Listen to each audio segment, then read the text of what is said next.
We have been talking about H5N1 bird flu, I think longer than just about any other sort of like independent political show. And we have now to add to what is happening with bird flu, which includes the first human H5N1 death.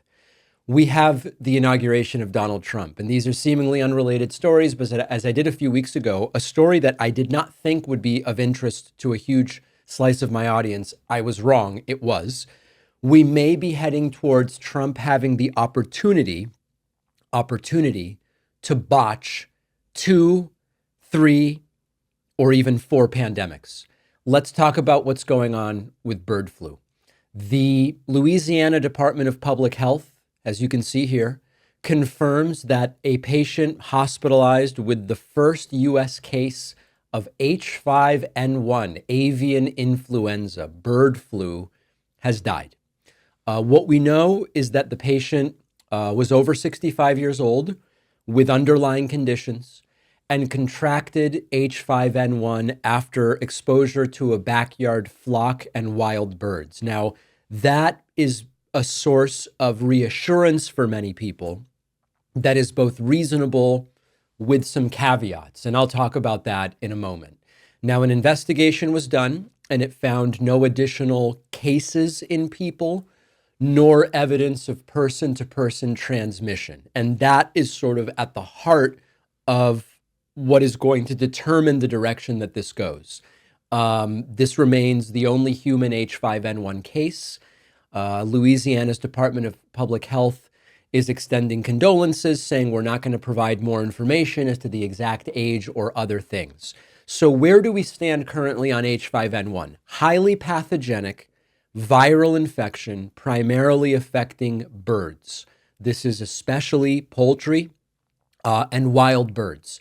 It will occasionally infect humans and other animals through direct contact with the birds or their droppings or contaminated surfaces. Right now, and this is the critical detail about this, human-to-human transmission is very, very rare, and we will get to that in a moment.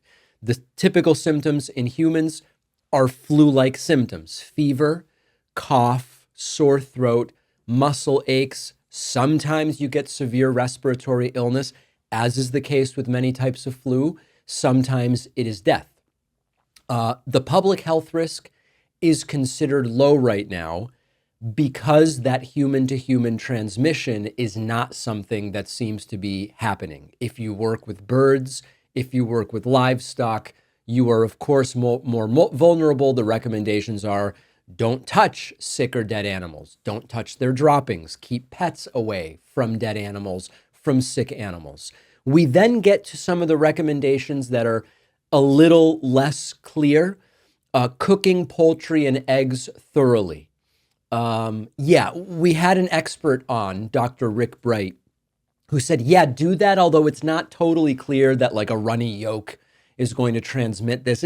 There's a question. You certainly can do it. There's no downside to doing it. Avoid raw dairy products from infected animals. That does seem very much like a good idea. If you are exposed, you monitor your symptoms. If you have respiratory symptoms, some people get conjunctivitis, you monitor it for 10 days after exposure, get in touch with a healthcare provider, etc. If you see sick animals, report them to the USDA. Now, here is the sort of critical detail that is going to determine the direction that this goes. If human-to-human transmission starts or expands, it's considered rare. That doesn't mean zero, but it's considered very rare. If human-to-human transmission expands, then this could go nuclear and get very, very bad.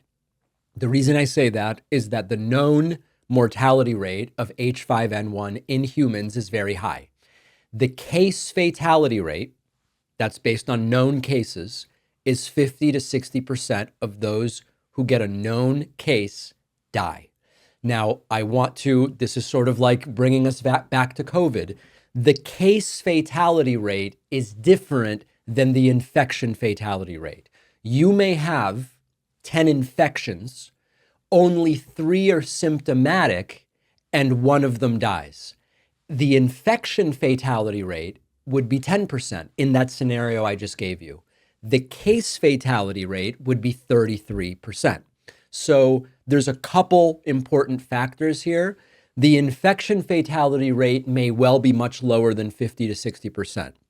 However, even if it's only 10% of that, a real death rate of 5 to 6% is still significantly higher than COVID, and that should point you to the disaster that this could be.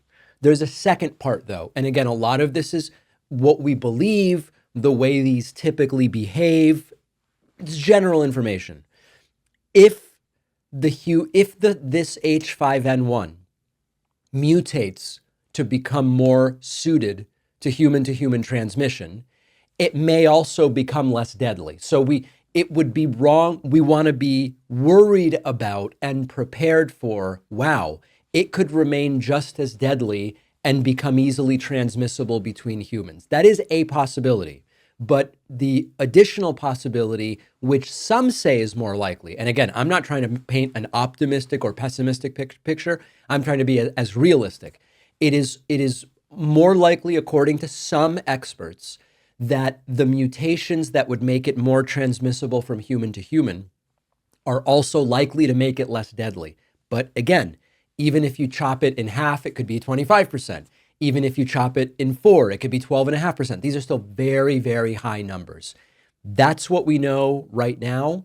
We're going to follow it. And of course, condolences to the family of the victim.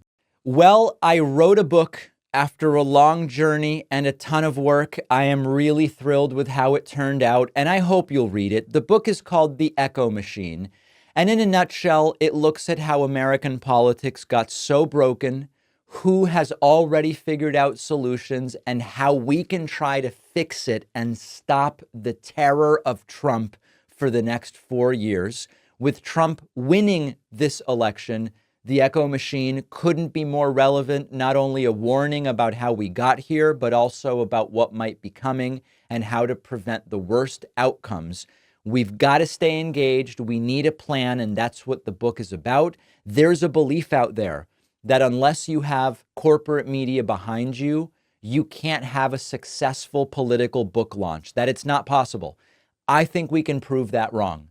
Order The Echo Machine today at davidpakman.com/echo on Amazon, Barnes & Noble, Audible, Kindle, anywhere that books, ebooks, and audiobooks are sold.